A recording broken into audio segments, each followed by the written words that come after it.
لیکن پھر اس نے خود کو ضبط کرتے ہوئے نرمی سے کہا، تم عظمیٰ کو اپنے ساتھ لے جاؤ، اور میرا بھی پکا پتہ نہیں ہے کہ میں رات کو گھر ہی رکوں گا، ہو سکتا ہے میں کسی دوست کے پاس چلا جاؤں۔ وہ جانتا تھا کہ ردھم یہ بات کیوں کر رہی ہے، وہ چاہے لاکھ کوشش کر لے، لیکن اس کے دل میں جو شک بیٹھ گیا وہ شاید تب ہی نکلے گا جب عظمیٰ اس گھر سے جائے گی۔ اس لیے راغب نے اس کی بات مانتے ہوئے فوراً ہی حل نکال دیا تھا۔ ردھم کی آنکھیں چمکی۔ ہاں، میں نے تو یہ سوچا ہی نہیں، میں عظمیٰ اور موسیٰ کو ساتھ لے جاتی ہوں۔ چلو ایسے ہم تینوں ہو جائیں گے اور امی موسیٰ سے بھی مل لیں گی۔ راغب نے سر ہلا دیا، وہ مسکرا رہا تھا۔ ردھم اس کی گود سے اٹھی، اس کے چہرے پر جھکتی اس کے ماتھے اور آنکھوں کو چومتے ہوئے بولی، میں آپ کو بہت زیادہ مس کروں گی۔ راغب نے اس کے چہرے کو ہاتھوں کے پیالے میں بھرا، اس کے دونوں گالوں کو چوم کر بولا، میں بھی تمہیں مس کروں گا، لیکن شام میں تم سے ملنے ضرور آؤں گا، تم، میں اور موسیٰ آئس کریم کھانے چلیں گے۔ ردھم اس کی بات پر خوش ہو گئی، پھر وہ راغب سے دور ہوئی اور بولی، اچھا میں فریش ہونے جا رہی ہوں، تیار ہو کر ابھی آ جاؤں گی، پھر آپ مجھے چھوڑ آئیے گا، میں عظمیٰ کو بھی بتا دیتی ہوں۔ راغب نے سر ہلا دیا۔ ردھم اسٹڈی سے چلی گئی تھی۔ اس کے جانے کے بعد راغب کچھ دیر اس کی باتوں کو سوچتا رہا، پھر اس نے سر جھٹکا، ردھم کا کچھ نہیں ہو سکتا۔ اس نے جیسے ہی یہ بات خود سے کہی، وہ دوبارہ اپنے کام میں مصروف ہو گیا۔ راغب ردھم اور عظمیٰ وغیرہ کو چھوڑ کر باہر ہی سے چلا گیا تھا۔ ردھم چاہتی تھی کہ وہ اندر تو آئے، لیکن راغب نے انکار کر دیا تھا۔ ردھم عظمیٰ وغیرہ کے ساتھ اس وقت امی کے گھر کے دروازے پر موجود تھی۔ فی الحال وہ لوگ پرانے گھر ہی آئی تھی۔ اس گھر میں داخل ہوتے ہی اس کو وہ تمام اذیتیں یاد آئی تھی، لیکن اس بات کا شکر تھا کہ یہ پرانی یادوں کی اذیتیں اب ختم ہونے والی تھیں۔ امی گھر چینج کر رہی تھی، اب اس کی زندگی میں وہ سب باتیں دوبارہ نہیں ہوں گی جو ہو چکی تھی۔ ردھم دروازے کے سامنے کھڑی مسلسل بیل بجا رہی تھی۔ عظمیٰ اس کے پیچھے موجود تھی۔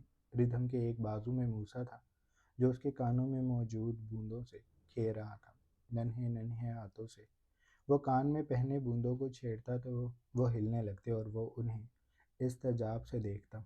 ردھم اس کے عمل سے بے نیاز مسلسل بیل بجا رہی تھی۔ کچھ دیر بعد دوسری جانب سے امی کی آواز گونجی، آ رہی ہوں۔ انہوں نے کہتے ہی دروازہ کھولا۔ ردھم کو دیکھ کر بے ساختہ وہ مسکرائیں، لیکن پھر اس کی گود میں موجود ننھے سے بچے کو دیکھ کر ان کی مسکراہٹ تھمی۔ پھر پیچھے کھڑی نیلے کاٹن کے قمیص شلوار اور دوپٹے میں ملبوس سادی سی عظمیٰ کو دیکھ کر ان کی مسکراہٹ بالکل غائب ہو گئی۔ وہ نہ چاہتے ہوئے بھی اپنے تاثرات پر قابو نہ پا سکی۔ ان کی آنکھوں میں عظمیٰ کو دیکھ کر خوشی ظاہر نہیں ہوئی تھی۔ انہیں اپنے آپ پر قابو پانے میں چند پل لگے۔ وہ زبردستی سا مسکرائیں اور پھر ردھم کو اپنے سینے سے لگایا۔ اس سے مل کر انہوں نے رسمی سا عظمیٰ کا حال احوال پوچھا۔ وہ انہیں لے کر لاؤنج کی جانب بڑھ گئی تھی۔ عظمیٰ ردھم ہی کی گود میں، موسیٰ ردھم ہی کی گود میں تھا۔ امی کو وہ بچہ پیارا تو لگا، لیکن وہ اس کی طرف کشش محسوس نہ کر سکے۔ اور پھر جب انہوں نے ردھم کو مسلسل بچے کے ساتھ لپٹتے چپٹتے دیکھا تو ان کو ایک عجیب سا احساس ہونے لگا تھا۔ وہ کچن میں کھڑی وہاں موجود کھڑکی سے ردھم کو دیکھ رہی تھی، جو دیوانہ وار اس بچے کے ساتھ باتیں کرتی، کبھی اس کے گالوں کو چومتی اور کبھی اس کے سینے کو انگلیوں سے گدگداتی۔ وہ بالکل مگن سی تھی اور عظمیٰ بے نیازی سے صوفے پر بیٹھی گھر کا جائزہ لے رہی تھی۔ امی ان کے لیے فریش جوس لے کر آئی تھی۔ جوس دینے کے بعد وہ ردھم کے پاس بیٹھی تو ردھم نے موسیٰ کو دوبارہ گود میں لے لیا۔ امی اس سے ملیں، یہ میرا موسیٰ ہے۔ اس نے بے حد محبت سے امی کی جانب موسیٰ کو کیا تو امی نے نہ چاہتے ہوئے بھی ہاتھ بڑھا لیے۔ موسیٰ کو گود میں لے کر انہوں نے اس کے نقوش دیکھے تو بے ساختہ ان کی نگاہیں بھٹک کر ردھم کے چہرے پر چلی گئیں، اور ردھم کے چہرے کے ساتھ ایک اور چہرہ بھی ان کے دماغ میں آیا تھا۔ پھر انہوں نے عظمیٰ کی جانب دیکھا۔ یہ بچہ عظمیٰ سے بالکل بھی نہیں ملتا تھا۔ یوں لگتا تھا جیسے عظمیٰ نے کسی اور کا بچہ اٹھا رکھا ہو۔ امی نے اپنے دل کی بات اس انداز میں کہی کہ کسی کو برا بھی نہ لگے۔ یہ تو بالکل بھی تم جیسا نہیں لگتا۔ لگتا ہے تمہارے شوہر پر گیا ہے۔ کوئی تصویر ہے تمہارے شوہر کی؟ عظمیٰ کو امید نہیں تھی کہ عطیہ بیگم اس سے یہ سوال کریں گی۔ وہ ان سے پہلی بار مل رہی تھی۔ ان کی شخصیت بے حد نرم خو اور سوبر سی تھی، اور اب جب انہوں نے سوال کیا تو وہ بھی جانچ پڑتال محسوس نہیں ہوتی تھی۔ لیکن سوال ایسا تھا کہ عظمیٰ کا حلق ایک دم سے خشک ہو گیا۔ اس کے ہاتھ میں موجود جوس کا گلاس چھلک گیا۔ اس نے معذرت کرتے ہوئے گلاس کو ٹیبل پر رکھا اور چند قطرے جو اس کی قمیض پر گرے تھے انہیں ہاتھ سے جھاڑتے ہوئے وہ خود کو کمپوز کر کے عطیہ بیگم کی جانب متوجہ ہوئی۔ سر کو دائیں بائیں ہلاتے ہوئے اور چہرے پر اداسی پھیلاتے ہوئے وہ بولی، میرے شوہر کا ایکسیڈنٹ ہو گیا تھا، اور ایکسیڈنٹ کے بعد ان کا چہرہ اس قدر بگڑ گیا تھا کہ مجھ میں دوبارہ ان کی تصویر دیکھنے کی ہمت نہیں ہوئی۔ میں جب بھی ان کی پرانی تصویریں دیکھتی ہوں تو میری آنکھوں کے سامنے وہ دردناک منظر لہرانے لگتا ہے۔ مجھے اذیت ہوتی ہے، اس لیے میں نے ان کی تصویریں اپنے پاس نہیں رکھی۔ ردھم نے امی کے ہاتھ کو تھام کر دباؤ دیا، پھر انہیں آنکھیں دکھائیں۔ امی نے آہستہ سے شانے اچکائے۔ ان کا انداز صاف کہہ رہا تھا کہ انہوں نے تو صرف بات کی ہے، لیکن ردھم کو برا لگا۔ اس نے ہاتھ کو ایسے جھلایا جیسے ماحول میں پھیلنے والی یاسیت کو چھٹک رہی ہو۔ کوئی بات نہیں عظمیٰ، امی ویسے ہی تم سے پوچھ رہی تھی، تم جوس پیو نا، چھوڑو ان باتوں کو، اس نے مسکرا کر کہا تو عظمیٰ نے آہستہ سے سر کو جنبش دے دی تھی۔ وہ دوبارہ سے جوس کا گلاس اٹھا کر اب کی بار جیسے بے دلی سے اس کی جانب متوجہ ہوئی تھی، اور امی مسلسل موسیٰ کو دیکھ رہی تھی جو ان کے مقابلے میں انہیں گھور رہا تھا۔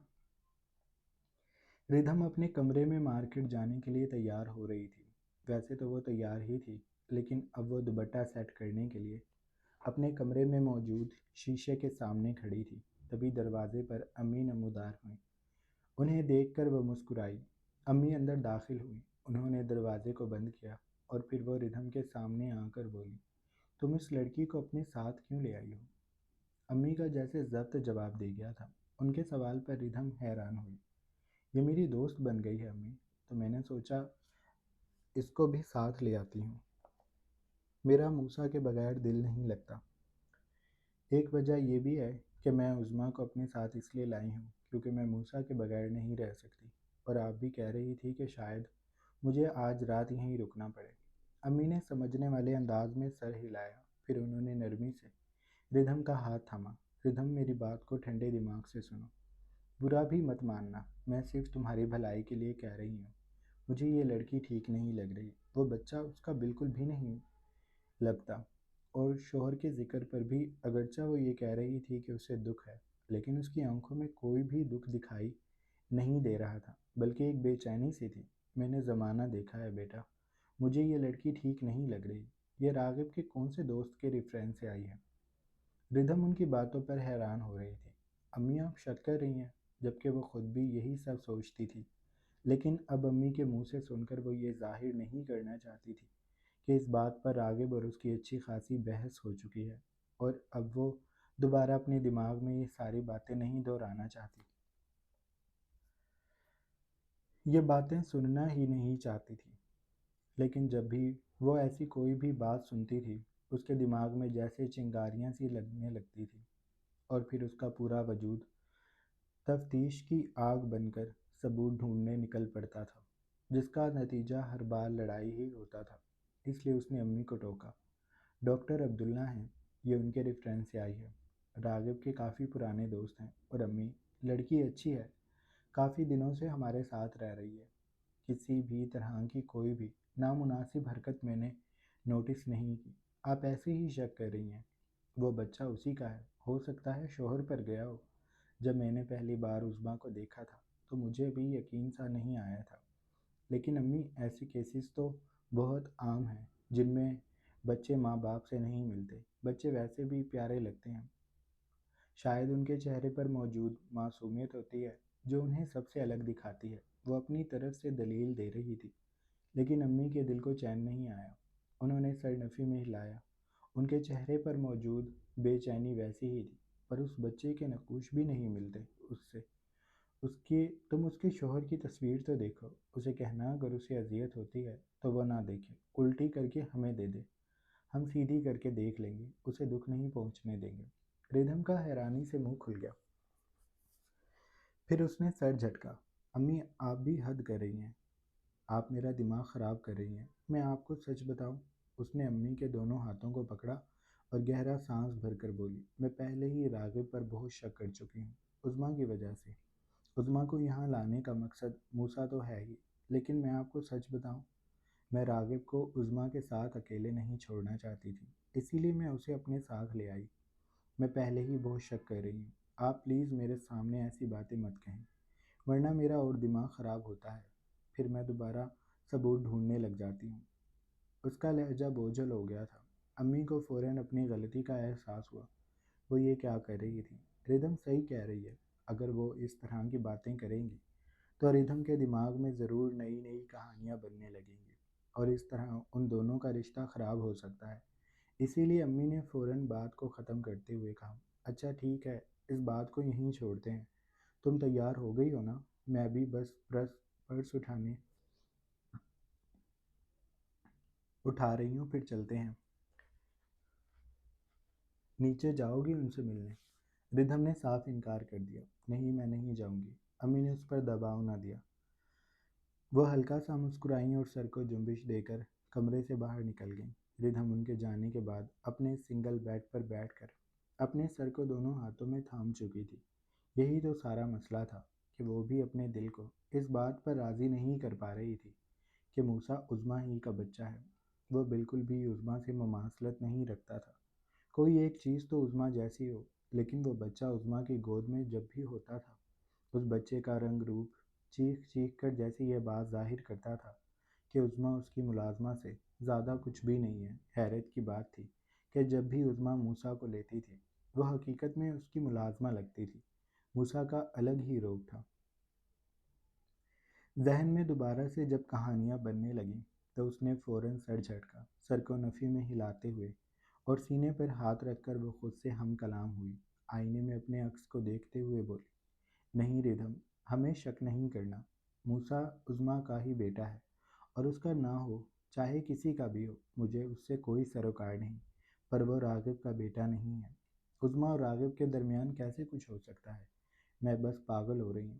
اور اب امی نے دوبارہ میرے دماغ میں یہ باتیں ڈال دیں، مجھے ان سب کے بارے میں نہیں سوچنا۔ وہ خود کو تسلی دیتی ہوئی کھڑی ہو گئی، اپنا پرس اٹھا کر وہ تیزی سے کمرے سے باہر نکل گئی تھی۔ جس وقت امی اور ردھم مارکیٹ جانے کے لیے لاؤنج میں پہنچے تو ردھم نے بے ساختہ موسیٰ کو لینے کے لیے ہاتھ آگے بڑھائے۔ امی نے اس کے ہاتھ کو تھاما، تم بچے کے ساتھ شاپنگ کیسے کرو گی؟ اسے یہیں رہنے دو، عظمیٰ ہے نا، وہ اسے سنبھال لے گی، تم چلو میرے ساتھ۔ امی نے اس کے ہاتھ کو پیچھے کیا تو ردھم نے تعجب سے امی کی جانب دیکھا۔ امی میں سنبھال لوں گی موسیٰ کو۔ وہ باضد ہوئی تو امی نے تحمل سے کہا، ہمیں دیر ہو جائے گی ردھم، اتنی دیر بچہ تمہارے پاس نہیں رکے گا، اسے ماں کی ضرورت ہوگی۔ ردھم نے ہنس کر کہا، نہیں امی، میں اسے پورا دن رکھ لیتی ہوں، یہ مجھ سے بہت زیادہ اٹیچ ہو گیا ہے، آپ بے فکر رہیں، میں سنبھال لوں گی۔ اس نے کہہ کر موسیٰ کو گود میں لے لیا تھا۔ امی جیسے فلیش بیک میں چلی گئی تھیں۔ صبح والی ردھم کی باتیں انہیں بے ساختہ یاد آئیں۔ وہ ردھم کو دوبارہ ٹھہری نگاہوں سے دیکھنے لگی۔ وہ کبھی موسیٰ کے گال کو چومتی، کبھی اس کے ماتھے کو چومتی، اسے سینے سے لگاتی اور اس کے سینے پر ٹھوڑی سے گدگدی کرتی۔ وہ بچہ بھی ردھم کے چہرے کو ایسے چھو رہا تھا جیسے ان دونوں کے درمیان کوئی بہت گہرا تعلق ہو۔ امی کو انزائٹی ہونے لگی تھی، اندر ہی اندر جیسے خطرے کا شدید الارم بج رہا تھا۔ کچھ تو غلط تھا، یہ کہانی اتنی آسان نہیں تھی جتنی ردھم نے انہیں سنائی تھی یا راغب نے ردھم کو سنائی تھی۔ کچھ تو تھا، کچھ بہت برا، جسے چھپایا جا رہا تھا۔ فی الحال وہ خاموش رہیں، انہیں کسی کے بھی کردار پر بات کرنے کی عادت نہیں تھی،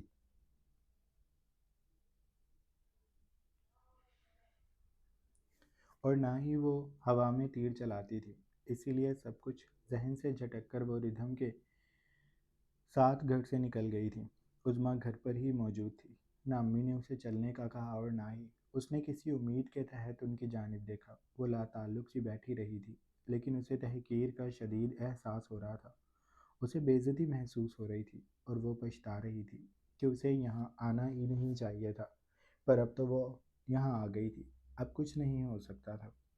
وہ لوگ شاپنگ کر کے رات کو تقریباً 10 بجے گھر لوٹی تھی۔ موسیٰ ردھم کی گود میں سو گیا تھا۔ امی نے ضرورت کی تمام چیزوں کا آرڈر دے دیا تھا جو کل ان کے نئے گھر میں پہنچا دی جانی تھی۔ اب وہ دونوں گھر واپس آ گئی تھی۔ کھانا امی نے گھر ہی بنایا تھا کیونکہ ردھم ایسا چاہتی تھی۔ اس نے امی سے خاص کہہ کر مٹر قیمہ بنوا رکھا تھا اور اب وہ ڈائننگ ہال میں بیٹھی بڑے شوق سے مٹر قیمہ کھا رہی تھی۔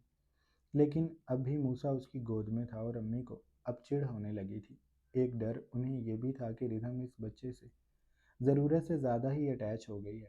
وہ جب سے آئی تھی یہی بات نوٹس کر رہی تھی۔ اتنی اٹیچمنٹ کسی اور کی اولاد سے اچھی نہیں ہوتی۔ ان کا بس نہیں چل رہا تھا کہ وہ موسیٰ کو لے کر عظمیٰ کو تھما دیں، لیکن بس وہ ردھم کی ناراضگی کے ڈر سے خاموش تھی۔ امی سالن لینے کے لیے اٹھیں تو تبھی موسیٰ بے چینی سے رونے لگا۔ ردھم نے اس کی جانب دیکھا۔ اس کی کمر کو سہلاتے ہوئے وہ اس کو اپنے شانے سے لگا چکی تھی۔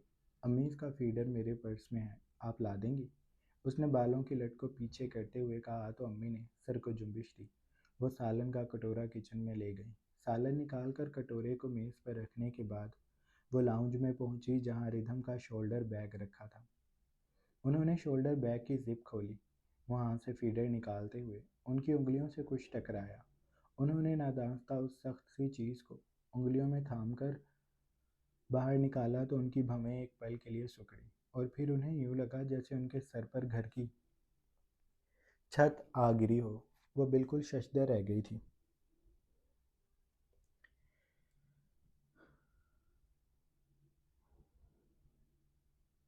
ردھم کے بیگ میں یہ منع حمل ادویات۔ انہیں شدید صدمہ لگا۔ وہ میڈیسن کے ریپر کو آنکھیں پھاڑے دیکھ رہی تھی۔ ان کی آنکھیں ابل کر باہر گرنے کو ہو رہی تھی۔ جسم سے جیسے جان نکل گئی تھی۔ پھر یکایک ان کا پورا وجود کانپنے لگا۔ بات عجیب تھی، کسی دوائی کے ریپر کو دیکھ کر وہ اتنی گھبرا گئی تھی۔ تبھی ڈائننگ سے ردھم کی آواز آئی، امی لے آئینا، یہ رو رہا ہے۔ اس کی آواز پر امی چونکی۔ لمحوں میں انہیں یوں لگا جیسے ان کا پورا گھر تاریک پڑ گیا ہے۔ وہ خوف زدہ آنکھوں سے ڈائننگ کی جانب دیکھ رہی تھی۔ ردھم یہ گولیاں کیوں استعمال کر رہی ہے؟ دن رات اولاد کے لیے رونے والی ردھم اولاد نہ ہونے کی گولیاں کھا رہی ہے۔ ان کے پیروں تلے زمین دلدل بن گئی تھی جس میں وہ دھنستی جا رہی تھی۔ بہت مشکل سے وہ پلٹ کر ڈائننگ ہال کی جانب گئی تھی۔ جاری ہے۔ جناب یہ تھی ہماری آج کی ایپیسوڈ۔ آئی ہوپ آپ لوگوں کو اچھی لگی ہوگی۔ اگر آپ کو قسط اچھی لگی ہے تو آپ چینل کو لازمی سبسکرائب کر لیں، بیل آئیکن کے بٹن کو بھی پریس کر لیں اور تاکہ نئے آنے والی ویڈیوز آپ لوگوں کو بآسانی ملتے رہیں۔ اپنا ڈھیر سارا خیال رکھیے گا۔ بہت جلد ایک نئی قسط کے ساتھ حاضر ہوں گے۔ اللہ حافظ۔